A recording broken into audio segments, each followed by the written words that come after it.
Welcome back. So it's the dreaded cold and flu season, so let's play offense and not defense when it comes to staying healthy. Dr. Hailey from HCA Midwest Health is here with tips on keeping your family healthy.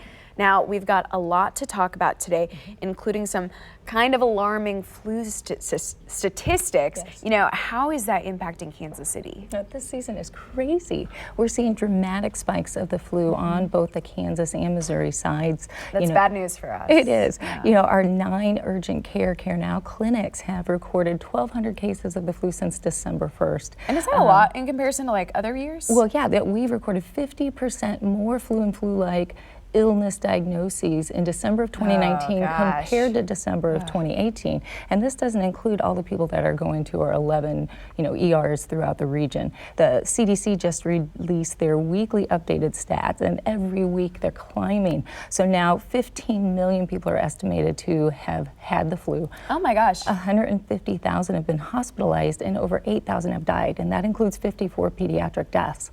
So the key to remember is this is not benign. It can kill, and even healthy people can get the flu. Yeah, and that's something to really take into perspective. And even if it isn't that dramatic of a case, like something that's more symptomatic that we see around here, nobody likes waking up with those aches and that fever and something like that. Absolutely, and it's all about protecting other people, not just ourselves. Healthy people can usually do well, but it's the people at extreme ages, our young ones, our older ones, our pregnant women. So those are also the people we want to protect. Okay, now big question here. I got my flu shot, but maybe for someone who has not gotten it, is it too late to get it, and how can we go about that? Absolutely not. Getting the flu shot for everyone in the family can greatly reduce your risk of getting the flu and lessen the impact if you do get the flu. We recommend that children 6 months of age and older, and those in high... Even the little ones. Even the little ones. Even those in high-risk medical groups, including like those over the age of 65, pregnant women, people with chronic medical diseases like heart disease, kidney disease, asthma, and diabetes get the flu shot. Okay, and then what are some of the symptoms we should look for? And then bridging on to that, if we're seeing kind of advanced signs of this, when should we call the doctor or go to the ER? Great question. So one of the biggest things I hear over and over is that it feels like they've been hit by a Mack truck. It's extreme fatigue and body aches, but you can also have, the cough, the congestion, the runny nose, headache, sore throat, the body aches, chills, and fatigue. Okay, and then on prevention, we've already talked about the flu shot, of course, very important, want to encourage people to do that, but what are some other prevention methods we could take? I can't talk about this or emphasize it enough. Sanitize everything, your hands, doorknobs, cell phones, other computer devices, the grocery cart handrails, any place where the flu virus or other respiratory viruses can survive up to 3 days. And 3 days? We better have those wipes ready. Wipe everything. And common sense, cover your cough with your arm or your sleeve, whether you're at home or in public. Teach your kids to wash your hands. You wash your hands, and stay home. Keep your kids at home. Don't go to work. Don't expose others because this is rapidly spreading. Right, I hear you there. Now, what do we need to know about the deadly coronavirus? Because we just saw this on the news after the Grammys last night here in KCTV5.